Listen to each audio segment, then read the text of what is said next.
Hi అండి, welcome back to చిటీ talks. ఈరోజు మనం పాలకూర కర్రీని సింపుల్గా టేస్టీగా ఎలా చేయాలో చూసి నేర్చుకుందాం. దీనికి కావాల్సిన పదార్థాలు: ముందుగా ఒక మీడియం సైజ్ ఆనియన్ని తీసుకొని ఇలా చిన్నగా సన్నగా తరిగి పెట్టుకోండి. దాని తర్వాత 5-6 పచ్చిమిరపకాయలు ఇలా పొడుగ్గా చీల్చుకొని పెట్టుకోండి.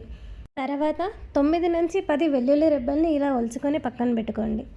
దాని తర్వాత 2 నుంచి 3 రెక్కల చింతపండుని తీసుకొని కడిగి సైడ్న పెట్టుకోండి.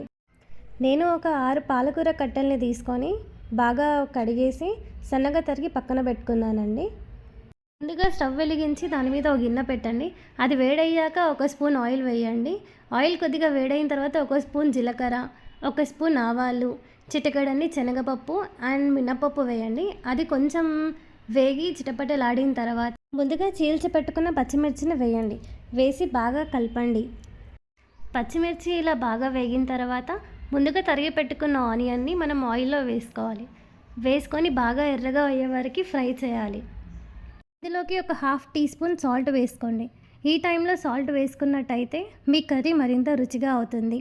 ఓ 5 మినిట్స్ తర్వాత ఆనియన్స్ వేగాయో లేదో తెలుసుకోవడానికి నేను చూసినట్టు చూడండి. అలా విరిగితే ఆనియన్స్ వేగినట్టే. ఇందులోకి ఇంతకుముందుకు తీసుకున్న వెల్లుల్లిని కచ్చాపచ్చాగా దంచి కర్రీలోకి యాడ్ చేయండి. యాడ్ చేసి బాగా కలపండి. ఒక 2 నిమిషాల తర్వాత 1 టీ స్పూన్ పసుపుని ఇందులోకి వేసుకోండి. దీన్ని బాగా మిక్స్ చేయండి. ఇందులోకి ముందుగా తీసుకున్న చింతపండు రెబ్బలని వేయండి. వేసి బాగా కలపండి. ఒక 2 నిమిషాల తర్వాత ఇవి బాగా మగ్గి ఇలా కనిపిస్తుందండి. ఈ టైంలో మనం ముందుగా తీసి పెట్టుకున్న పాలకూరనంతా వేసేసి బాగా కలపాలి. ఇలా కలిపినట్టయితే ముందుగా మనం చేసుకున్న మసాలా ఆకుకూరకంతా బాగా పట్టుకుంటుంది. చూసారు కదా, ఒక 3 నిమిషాల తర్వాత ఇలా పాలకూర నుంచి వాటర్ అన్నీ బయటకు వచ్చేస్తాయండి. ఈ వాటర్ అన్నీ ఆవిరైపోయేంత వరకు మనం పాలకూరని మగ్గబెట్టుకోవాలి. చూస్తున్నారు కదా, ఒక 3 నిమిషాల తర్వాత పాలకూరలో ఉన్న వాటర్ అన్నీ ఇలా ఆవిరైపోయాయండి. దీనిలో ఇప్పుడు 1 స్పూన్ ఉప్పు వేసేసుకొని బాగా కలుపుకొని ఒక 2 నిమిషాలు ఫ్రై అవ్వనివ్వాలండి.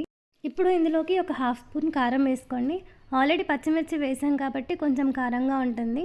సో ఒక 1/2 స్పూన్ సరిపోతుంది. దీన్ని బాగా మిక్స్ చేసేసి ఒక 2 మినిట్స్ ఉడకనివ్వండి. ఇప్పుడు ఇందులోకి ఒక 1/2 స్పూన్ ధనియాల పొడి యాడ్ చేయండి. యాడ్ చేసి బాగా కలిపి ఒక 3 మినిట్స్ మగ్గనిచ్చి నా తర్వాత మీకు కర్రీ ఇలా కనిపిస్తుందండి. ఇప్పుడు ఇంకా ఈ కర్రీ మీరు సర్వ్ చేసుకొని తినడానికి రెడీగా ఉందండి. సింపుల్గా టేస్టీగా చాలా బాగుంటుందండి. ఖచ్చితంగా ట్రై చేసి ఎలా ఉందో కమెంట్ సెక్షన్లో కమెంట్ చేయండి.